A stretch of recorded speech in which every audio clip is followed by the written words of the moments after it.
For those of us that know him, as accomplished as a scholar he is, he's an even better person. And I can think of no one better to talk to us today than Robert Cook Deegan. Please join me.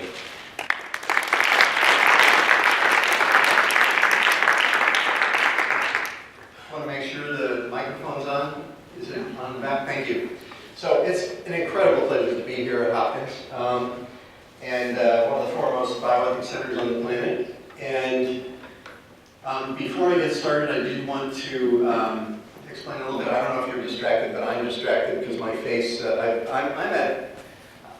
grew up in Colorado, and I was a skier and a tennis player, and I spent my time outdoors. So I spent the first 15 years of my life boosting every risk factor for skin cancer and melanoma that you can imagine. And I just had my face zapped and a bunch of stuff frozen last week, so I look horrible. I hope what I have to say will distract you enough that you don't pay attention to my disfigured face. And for those of you who are young, use your sunblock lest you have to spend the first 60 seconds of your lecture when you're 64-year-old explaining why you look like a wreck. The topic today is something that we came to by studying actually not data systems or systems of care or anything like that, but actually studying intellectual property and the interaction between the emerging world of genetic diagnostics, which has been utterly transformed by the various technologies for measuring the structure and sequence of DNA information over the last 2 decades, and how that was becoming incorporated into clinical care. But I thought what I would do is, after setting the stage in a very general way about where we are, I want to tell 2 stories and then walk you through how it is that we came to look at data sharing and infrastructure issues as an important policy topic, and then march you through how we're thinking about the analytical framework that might be helpful to improve policy decisions. So nobody in this room is surprised by anything on this slide, right? What we know is, since the publications in 2001, of the initial publications of the human genome, we've known that there are roughly 20,000 genes. Now, when I was born, we had 48 chromosomes, not 46. And the betting up until really the mid-1990s, as you all know, was how many human genes are there? And my former boss, Jim Watson, thought there were 140,000. And of course, that's completely wrong. Somewhere in the range of 20 to 20,000 is more like it, but 20 to 20,000 pieces of DNA that are interacting in a really complex network within the cell, and cells within the body, and the body within the social structure is complicated. But the miraculous technologies that began to emerge with recombinant DNA and DNA sequencing in the mid-1970s have led to a very rapid increase in knowledge about human genetics. Hopkins and Michigan and University of Washington are 3 of the places where that revolution began. So what we have now is lots of genes, and we've got the capability of actually sequencing them. Absolutely miraculous technologies that have utterly transformed by 6 or 7 logs the speed and decrease the expense of doing DNA sequencing. So the study of DNA has become much more powerful, in part because the technologies have made it possible. This is technology-driven science that has been ramifying through the whole medical complex and is now slowly getting incorporated into clinical practice. And because the technologies are cheap and ubiquitous, we can do lots of sequencing in lots of people. Moreover, at the same time as we've advanced the technologies for DNA sequencing and other analytical tools for DNA, we've also dramatically enhanced the computing technologies that are available to us. So these 2 revolutions, technological revolutions, information science and DNA science, have converged into the field that we now know as genomics. So we've got this set of lots and lots of data, lots of genes in a complicated biological system that we're trying to figure out. So I wanted to start, though, with setting the stage by going through two cases. So let's think of what are we going to do with a woman whose parents are from two geographic regions that have not been sampled very much in the normal conduct of testing for breast and ovarian cancer.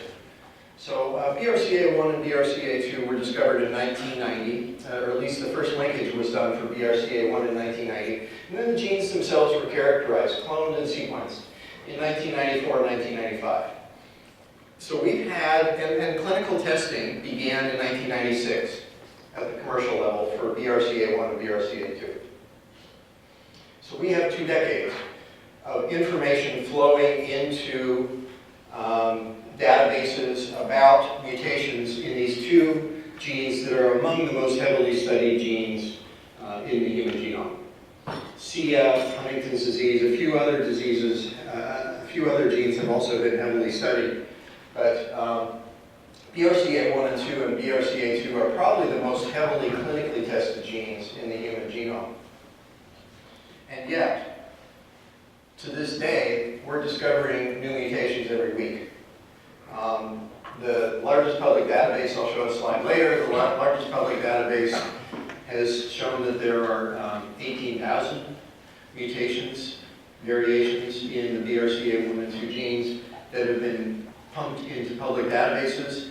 And a study that just came out last year in China showed that 40% of the variations that they detected in China were new, are not in the public databases.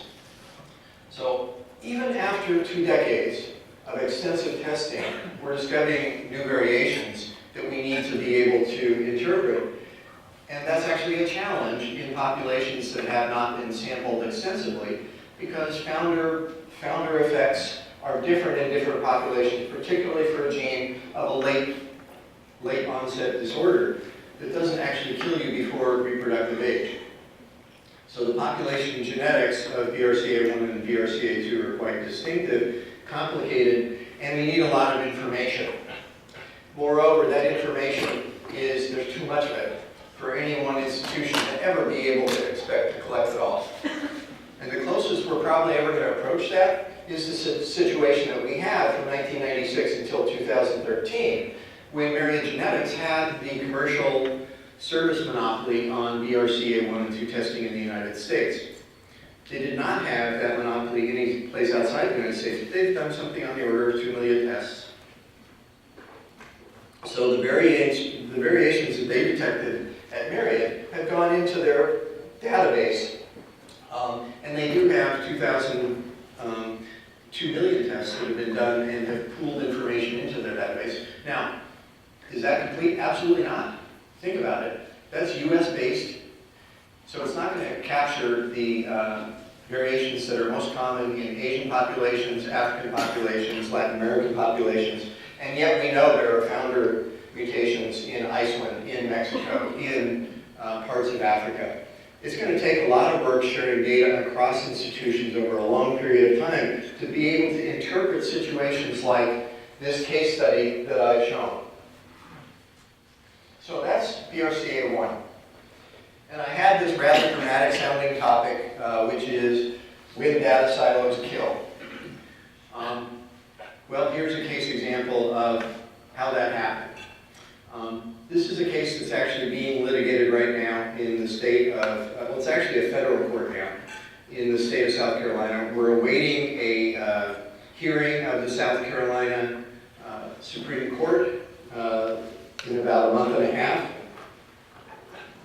that will decide whether this is a medical malpractice case or just a simple case of negligence. But the situation is basically a child who is tested for a disorder, childhood onset infantile severe epilepsy, Dravet syndrome.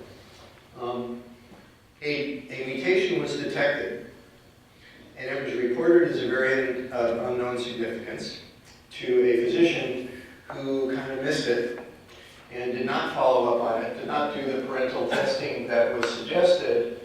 And for any of you who know about Dravet syndrome, basically it is a defect in one of the molecules that makes up a pentamer. It's It's a voltage-gated sodium channel in the surface of nerve cells that has many, many mutations associated with it.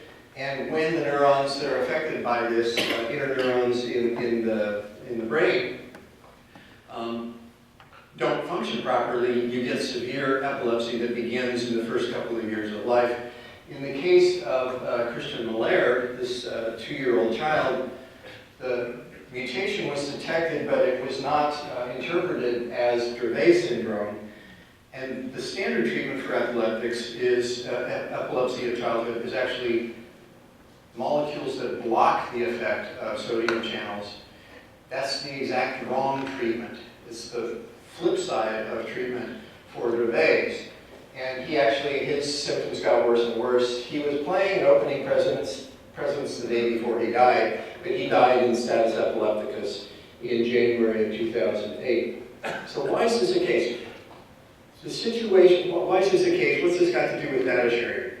Well, if you go to the databases today, you'll discover that there was one case reported in 2 articles and 1 patent that was already known when this test was originally administered in 2007. But those papers were not reported in the clinical report that went back to the physician. And moreover, if you go to the databases today, and we have checked all the databases that I know about in of both clinical and research databases, and the information about this 2-year-old child who died is still not in the public databases. He would have been the second child with this particular mutation that would have changed the categorization of this mutation from, we don't know what it does, but we think it probably causes Dravet syndrome, to, yes, this is now a pathogenic mutation. So the databases are now a good 10 years out of date. This child died 9 years ago, and it's still not reported in the public literature, and you cannot find his mutation in the databases that exist for public scrutiny. So that's why the mother is suing. What she would like to get out of this lawsuit is a promise to share data from clinical laboratories that do the genetic testing, and some standards both for making calls about the variations that are discovered in the genome, and also how to communicate revisions of the clinical significance of those mutations to the people who are taking care of the people whose information is being detected. So, the system is failing. And it's failing in a way that actually does affect lives. And it's a problem that we're going to confront in gene after gene. I've just given you a description of 2 genes that have actually been pretty thoroughly studied compared to the 20,000 or so genes that we're going to have to study in great length, and where for the next 10 years, most of the variations we're going to discover, we're not going to know how to make the clinical interpretations because we don't have any information and we haven't been keeping track of it. So this is a problem. It's a problem for science in understanding what the biology of disease is, and it's a problem for clinical interpretation. And for genes like these 2 genes that I've mentioned, BRCA1 and 2 and SCN1A, in fact, most of the information that's flowing into our system is not coming from research labs. It's coming in from clinical testing on people who are facing clinical syndromes, and you're looking for information that might be useful that derives from their DNA sequence and interpreting that clinically. So we've got a system problem of sharing information in order to make clinical inferences based on it and in order to advance the science. It's not like this has gone unnoticed. These are 3 reports that have come from the National Academy of Sciences. The first, the Czech report, makes so named because Tom Czech, the RNA Nobel laureate from the University of California, who headed up the Howard Hughes Medical Institute for many years. This was a report that was actually instigated by the conflict between Solera Genomics and the Public Genome Project, and discomfiture with the flow of information if the model of proprietary hoarding of information became the norm in the field of genomics. And the Czech report basically came up with the upside principle, which roughly speaking, is share your data, and if we can't see it, it doesn't count. It was a step in the direction of the Mertonian norm of sharing information and supplying what you need to meet the criterion of organized skepticism, which defines science, and also should define evidence-based medicine.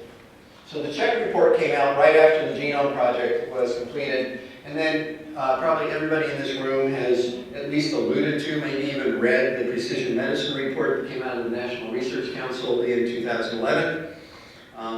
This is the report that basically President Obama read and got very excited about and gave rise to the Precision Medicine Initiative in 2015-2016. And then the Omics report that was precipitated by our own former university, Duke, in part when there was a scandal over cancer research that involved Anil Cody. And all three of these reports make the obvious observation that unless data are shared across institutions, it's very hard to do good science and to build evidence-based medicine. And underneath that are two simple principles: openness of access to information and access to the tools that are used to interpret that, and also transparency about how you're going about your business. So this attempt to come up with an acronym hasn't really caught fire, but the idea is data access and transparency of analysis.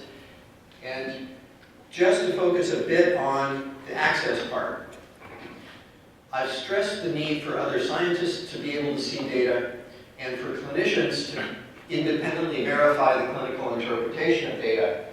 But there's also emerging a norm that hasn't really been embodied in law or even in practice. And that's the idea that nothing about me without me, and the idea of direct access to information that belongs to you or pertains to you. You should have at least two fundamental rights. One is the ability to access that information and the ability to take that information and send it where you want to, if it's about you. So it's kind of a projected notion of self-determination that hasn't really been embodied in statute or in practice, but it seems to me that's the direction that we're going.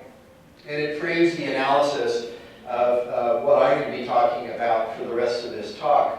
The most straightforward explication of this principle is actually from the group around George Church, and there's an embedded bioethicist in George Church's group, Lunshoff. They wrote this article in Science that's probably the most direct statement of this. And I need to make a distinction here. The idea is not that a patient has a right to clinical processed information that is kind of in research mode, where you really don't know whether it's true or not. This is not the same as the debate about return of research results. This is a debate about access to the underlying data that is about your own DNA sequence or your own information. And you should have access to the raw information before it's processed at all. It's different from saying, and I also have a right to figure out, to get access to what you're interpreting out of that information when it's in research mode.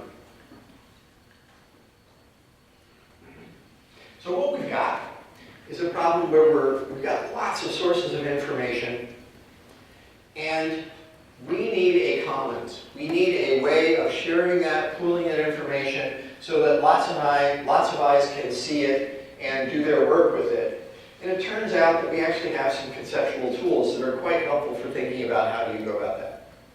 This is a picture of Eleanor Ostrom. She was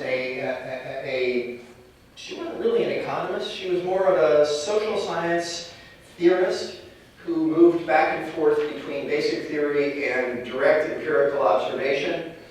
And she got the Nobel Prize in economics for her work that stems to that very famous essay that Garrett Hardin wrote, based on his presidential address to the AAAS the American Association for the Advancement of Science in the 1960s, he wrote The Tragedy of the Commons.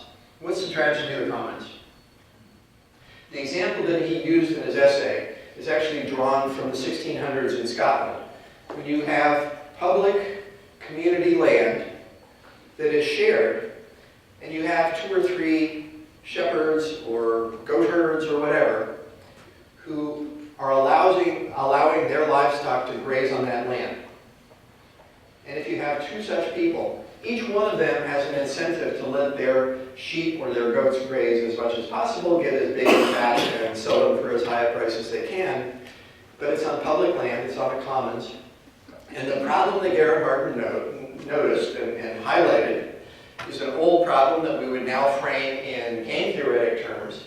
But in those days, it was called the tragedy of the commons, which is each one of those farmers has an incentive to maximize their own use of a common resource and thereby deplete it.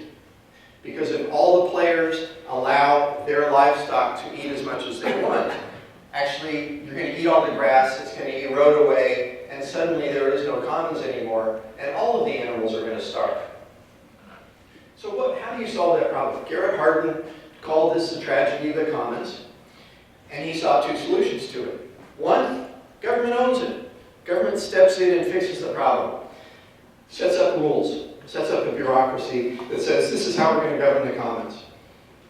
The other alternative is let the market decide. But look at that. The question is, this is actually a case example of market failure. This is a situation where the market actually doesn't work. You can try to monetize it one way or another and set up incentive structures, but the market doesn't. This is not an Adam Smith situation. So it sounds like we've got a really horrible situation here. The world's going to fall apart because every time you have a situation like this, the 2 solutions that are proffered are an incompetent government who's going to make terrible decisions based on incomplete information, or you're going to leave it to the market that is already failing. Well, Eleanor Ostrom basically spent her whole career saying, not so fast. Not so fast. Think about it. We've got fisheries where people have been fishing for centuries. And some fisheries get overfished and some of them don't. We have water resources. In the history of our own country, the whole settlement of the West, John Wesley Powell and the history of Colorado and New Mexico and Arizona is the history of water policy, a scarce resource, where generally speaking we figured out ways to solve problems of overutilization of common resources by coming up with communities that set rules that then allow a common resource not to be depleted. So Eleanor Ostrom basically came up with a whole bunch of, she did most of her work by doing case studies. Why is it that in this situation, human beings have come up with a set of rules and a set of practices that allow us to sustain this human activity over a really long period of time? And she came up with a bunch of, these are not physical laws, these are heuristics, they're rules of thumb, but she codified a body of knowledge that says basically there are things that we can do with the commons that allow us to sustain use of a resource over time. And at the very end of her career, she began turning from depletable resources, like fisheries and water resources and forests. She began to think about, and how do we think about that when we're talking about knowledge and data? 2 things to notice about knowledge and data. Once they're out there, it's very hard to put them back in. This is not like eating the grass. And once you've eaten the grass, it's all over. Moreover, data can be used multiple places at multiple times by multiple users without depleting the utility to the other people who have the same data. That's the nature of information. It's a non-rivalrous resource, and therefore the rules are somewhat different. So if you apply the rules of property, which is the way we solve a lot of problems of dealing with land and depletable resources, it's not going to work when you use it in data. So the last few years of her career, more than the last decade of her career, Eleanor Ostrom paid attention to the knowledge commons. And just to notice, when you change from depletable resources to information, the usual policy problem flips from being the overutilization of a common resource to the underutilization of data and knowledge. And we need social structures that enable us to maximally mine the new information that we're creating with the tools of science, medicine, and in other areas. So the real power of computing technology and all this ubiquitous data about DNA is actually going to be much stronger the more eyes we can display that information to. The whole idea of software, that every bug is shallow if you have enough people looking at it. You fix things by having lots and lots of people working on the solutions. But the problems with that, well, you have to share data.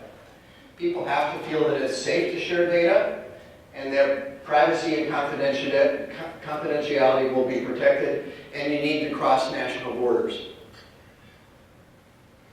So this is the intellectual framework, and this is a quote from Tanya Bubala and her colleagues. When she wrote this, she was at the University of Alberta. She's now at Simon Fraser University. But the idea is we need sets of incentives for people to contribute data into the commons, and a set of rules that allow people to use information drawing out of the commons for many, many kinds of applications. And we need a community that sets the rules and imposes sanctions. So here are some of these are my translations and Tanya's translations of the heuristics that Eleanor Oster put together in constructing a knowledge commons, which is you need to define a community of people who want to contribute into and pull out of a common resource. You need to come up with a set of rules, and those rules are almost always going to come from a messy political process of bringing a community together and coming up with a set of rules. And then you need somebody who's actually going to make sure that people play by the rules. Now I'm going to apply this to genetic testing in just a minute. But basically, this is actually a pretty complicated process. And while it's easy to specify the heuristics, it's actually very hard to implement it in practice. This is a diagram of one of the monumental steps in the Human Genome Project. This is actually John Sulston's writing. John Sulston was a nematode biologist who became one of the leaders of the Human Genome Project. This is a photograph that Rick Myers from the Hudson Alpha Institute took at the Bermuda meeting in the Princess Hotel in Bermuda in 1996. And this is the first embodiment of what became known as the Bermuda Principles. So the Bermuda Principles was actually an instance of trying to create a commons. Get a bunch of scientists who were working in the labs, who are doing the first draft genome, and they're waking up every morning and generating sequence information in order to create the first human reference genome.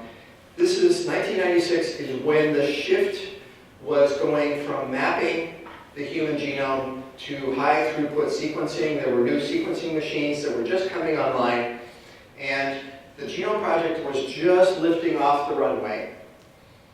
And they could cram they could cram people from all of the labs all over the world who were participating in the big sequencing efforts from the UK, the US, France, Germany, and Japan. There were 5 countries involved at that point. They all met together in the middle of the Atlantic Ocean. It was picked because it was a British Commonwealth, it wasn't US, and it was in the middle of the Atlantic Ocean, so nobody would feel like the Americans or the Brits were dominating. And they came up with a rather radical data sharing proposal, which is instead of publishing the human genome sequence as it's done, which is going to take us 10 years at that point, was the projection, 8 or 9 years, before we would have a human genome publication.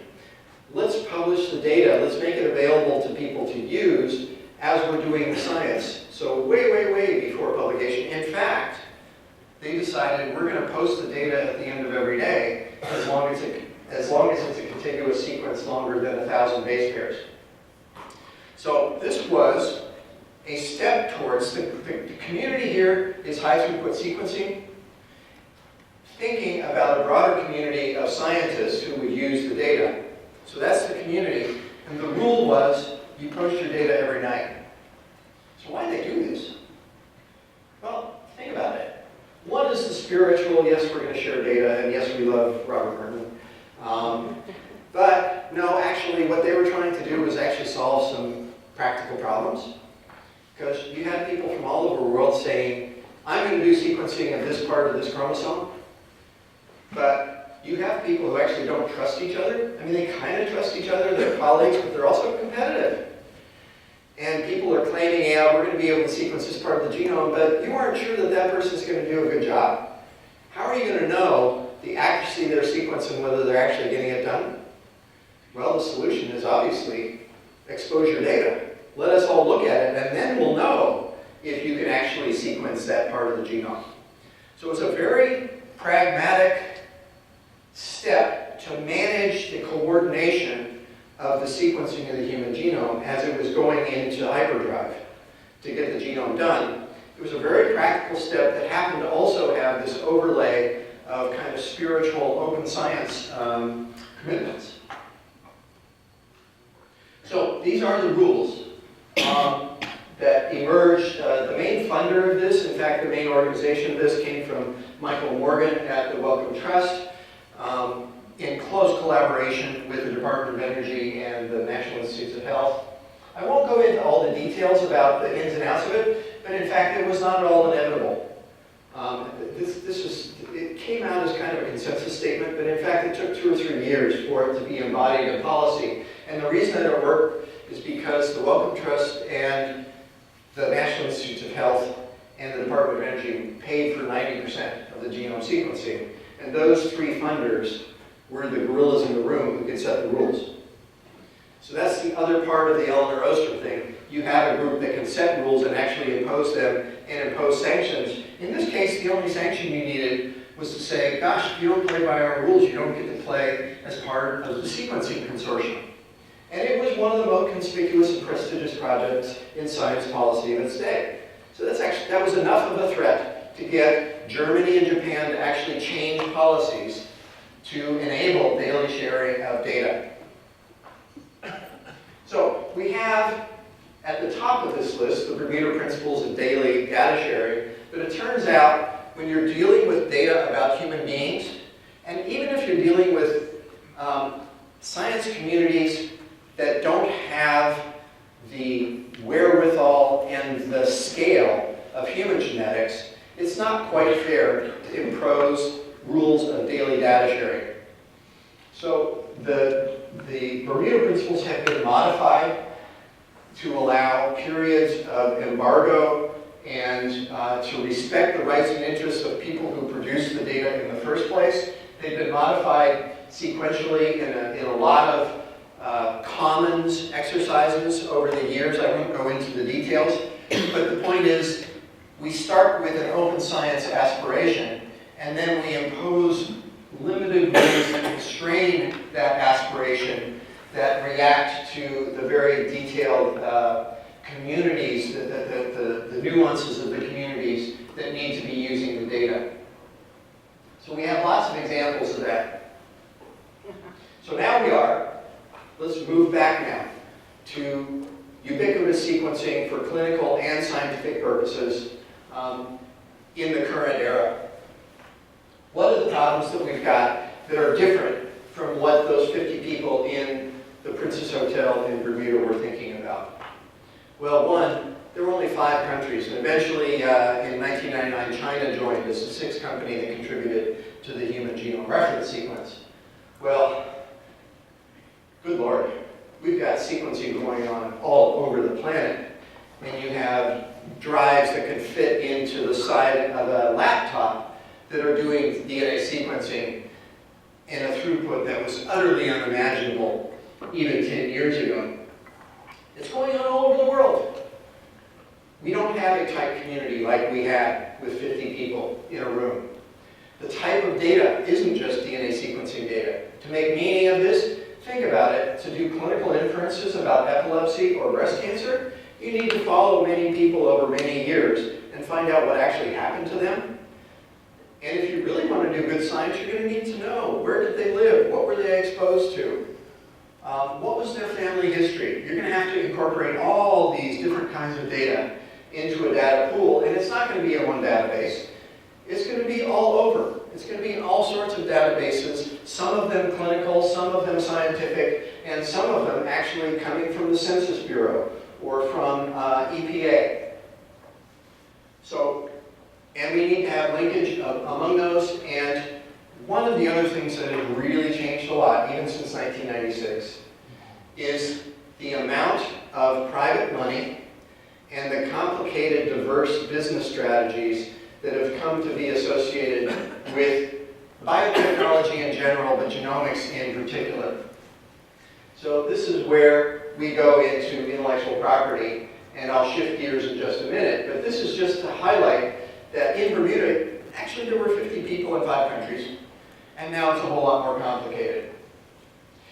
One other little wrinkle, just to insert it right now, is we also now have a biodiversity treaty that is a signed set of rules that countries across the globe have agreed to, and that enables national governments to pass laws saying you cannot export materials or resources that bear on genetics without permission of a government authority. Now that's not supposed to apply to human beings, it's supposed to apply to other stuff, but those rules are being applied and in many instances applied to human genetic data, so that legal barriers can actually emerge as being really, really important.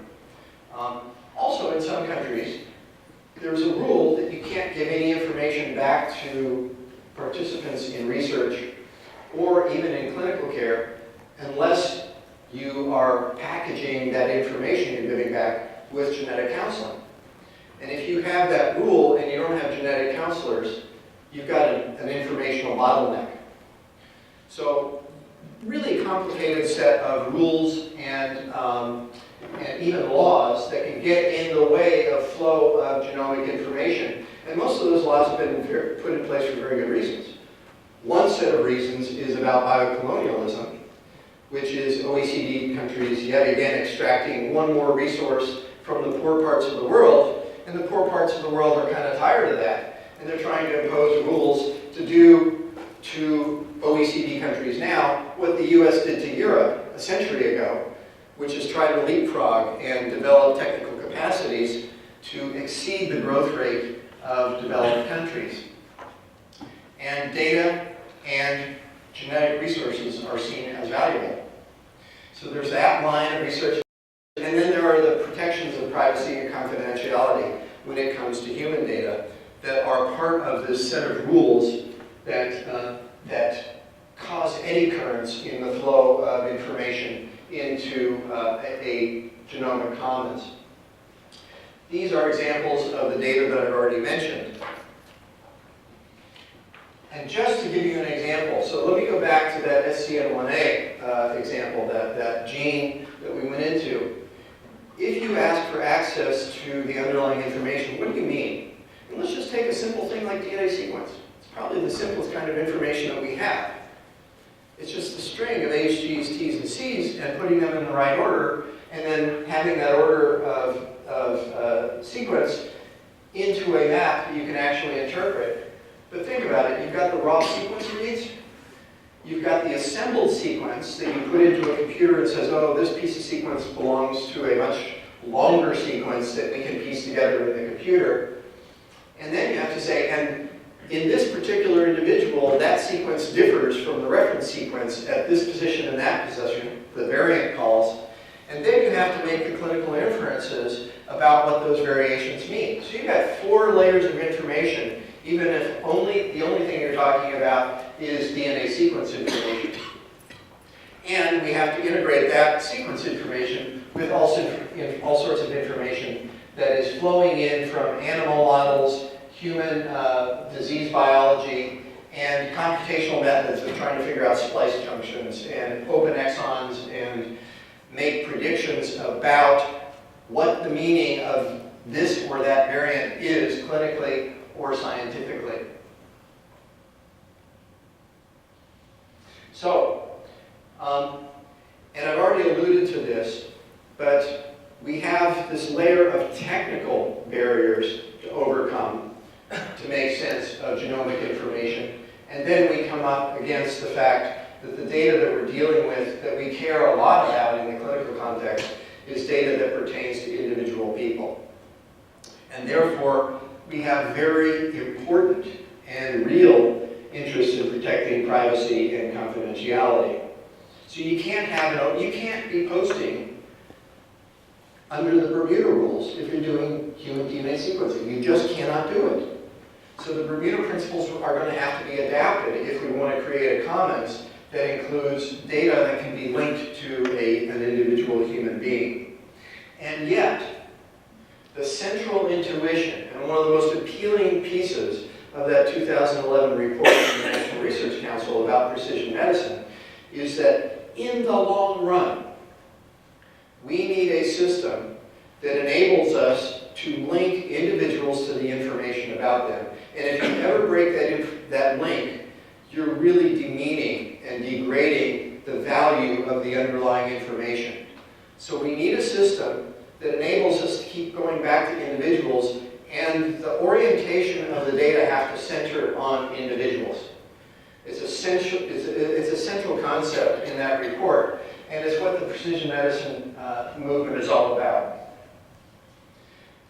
So what's this got to do with integration into clinical medicine? Well, we were doing a study starting about 8 or 9 years ago. This is actually under the leadership of Amy McGuire at Baylor College of Medicine. We were going out to experts and saying, why is it that all these powerful technologies, DNA sequencing getting a lot cheaper, why isn't it being incorporated into medical practice faster? And we had a bunch of people, is it FDA regulation? Is it payers aren't paying for this stuff? What is it? And no surprise to you all, yes, payers matter, FDA policy matters a lot. But the thing that tied for first place as most important problem to fix, and that came in dead last when we asked people, can we actually fix it, was data sharing. This was kind of a surprise to us. So what we have is, this is a really important problem to solve, and we're really skeptical that we're ever going to be able to solve it. Well, for people who care about policy, that's what amounts to a challenge. We can't leave it there. You have to figure out, what are we going to do? How can we make this more feasible to fix? And here's the context. Remember, this is the 1990s, and the business model that emerged, and this is a caricature. I'll give credit to Jade Cheon, one of our former research assistants, who did this diagram and this graphic. She's now at the University of Virginia School of Design, and it's not her fault that she did this. She did this because I told her to. Why Darth Vader, and why this kind of framework of thinking about genomic information? Well, I already alluded to it. For BRCA1 and BRCA2, the races to the genes led to incredibly intense competition. And for BRCA1, the clear winner was Myriad Genetics and the University of Utah, who first sequenced and characterized BRCA1 and 2. And it was kind of a tie for BRCA2. There was a group in the UK that actually first published the characterization of BRCA2, but they characterized a gene that had actually, it was chimeric and had the wrong tail end. And so a lot of their sequence data from the 3' end of their sequence was actually wrong, which played into the intellectual property situation. So these are genes that were discovered and patented, and everybody thought, okay, it's just another gene patent. And until the ACLU brought its lawsuit in 2009, everybody assumed these patents were valid.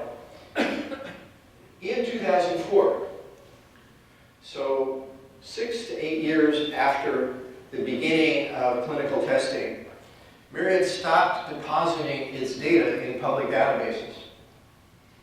Now, what did that do? That created a flow of information to a proprietary database that didn't expire when the patents would have expired in 2014 and 2015. It created a proprietary data resource that was being protected by trade secrecy laws. So if you go to the Myriad portal, you'll sign an agreement that says we're going to treat the data that we get from your data structure as a trade secret. which means they can sue you if you share that data without their permission. Well, this is an interesting business model, but it's kind of antithetical to creating a commons, isn't it? What you have is an outlier who's actually got tons of data, but is not contributing it into the public databases, and it's not against the law, and it makes business sense. It's a very valuable asset for them. So what are we going to do about that? This is the policy dilemma, and it's actually, I think, the myriad situation that led people to say this is a completely intractable problem. Well, what is it that you can do?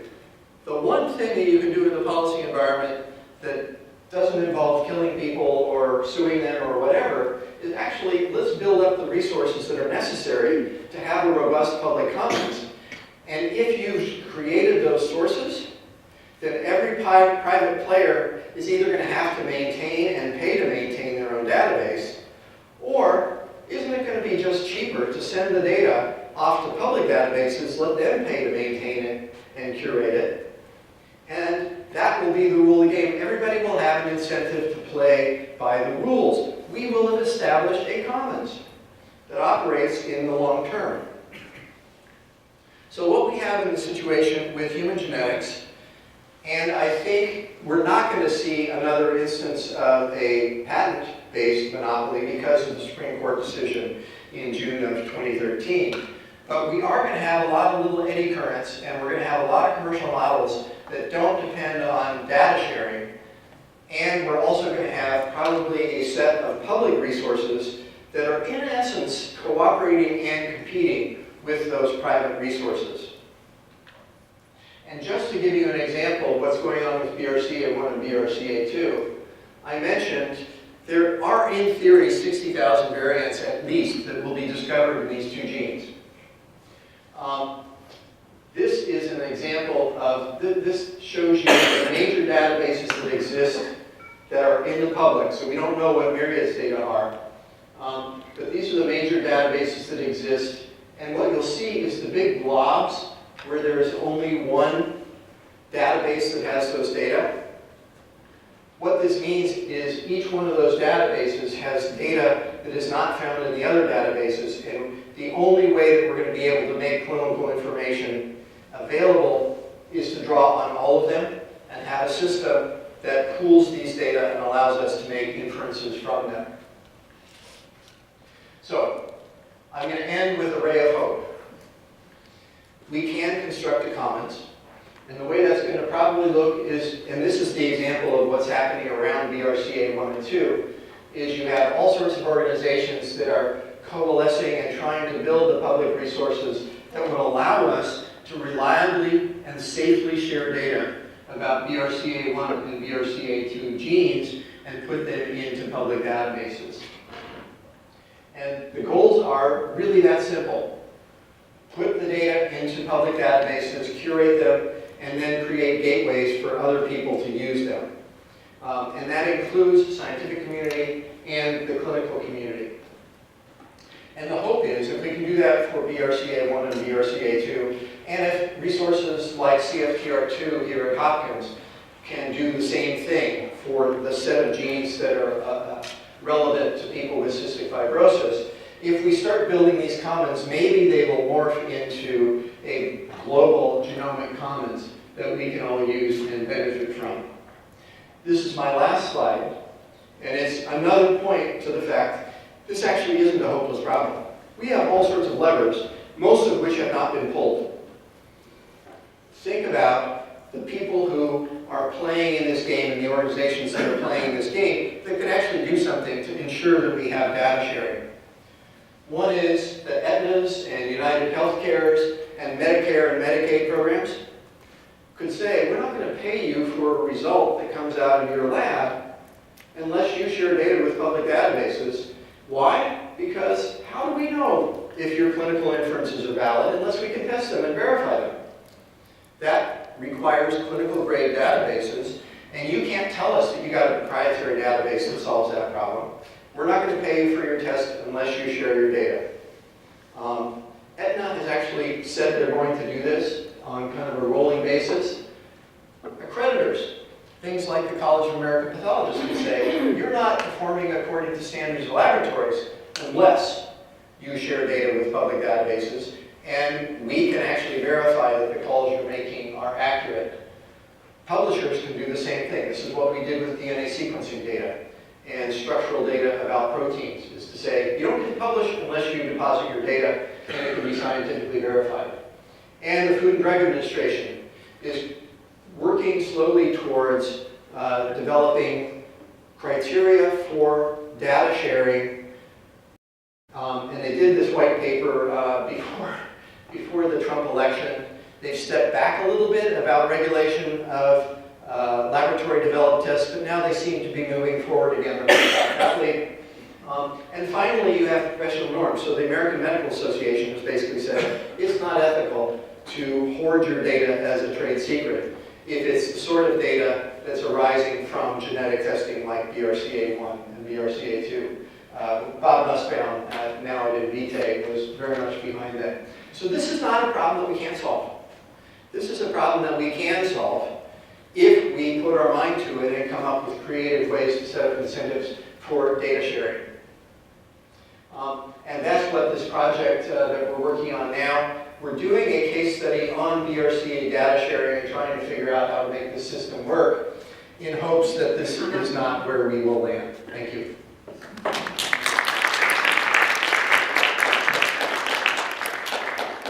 Bob. That was great. So we have a few minutes for questions and discussion. Pete's got a microphone, so we'll ask that you wait for him to come to you. Hands raised, and Pete will pick. Hi, thanks so much. I'm Alexis. I'm a postdoc at the Furman Institute.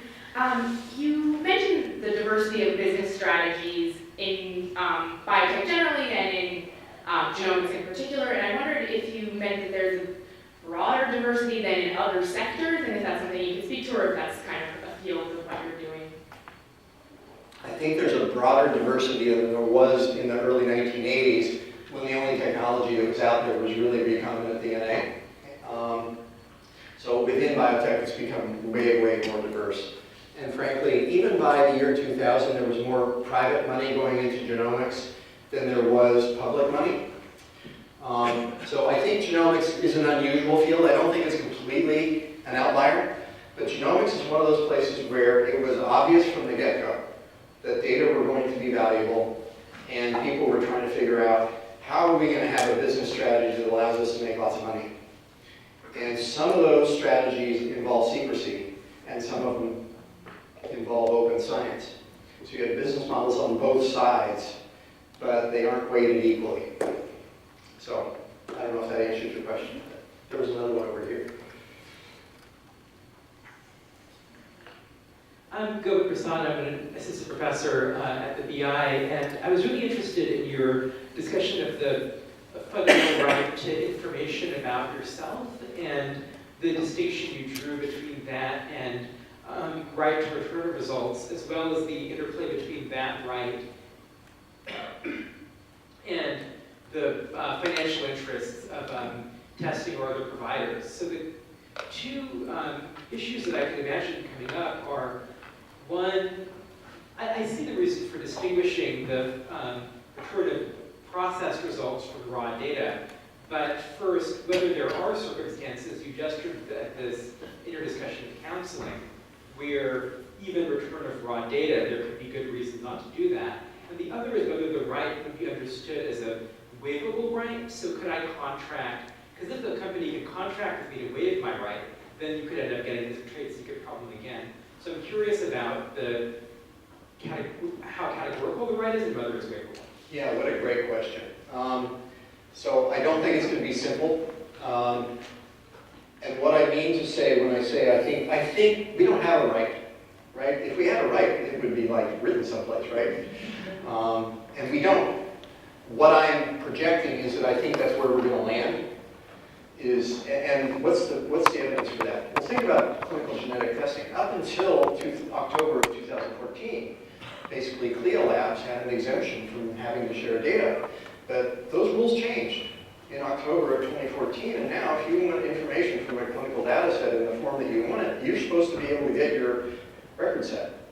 from the lab that gave you that test. And the state of Arizona has passed a law saying, I get my genetic test, I can get my own diagnostic test on myself, and I get access to the information as an individual. I think that's where we're going. So it's not a right that I think exists, it's a thing that I think is going to exist. And I don't think we have clean answers to your question, because all data are processed data. Even the raw sequence reads are processed data, right? So we're gonna have to figure out what does this, if we have such a right, what is it? I am telling you, I think I have an intuition that we are going to come up with a projected notion of self-determination that includes, if it's about me, I get access to it and I can send it to who I want. I think that's probably where we're gonna land, but it's gonna be a messy process of getting there. So that's not an answer to your question. What it is a suggestion we're going to have to do a lot of work. And those of you at the Berman Institute and at bioethics institutes all over the world are the people who are going to be in the front lines trying to figure that out.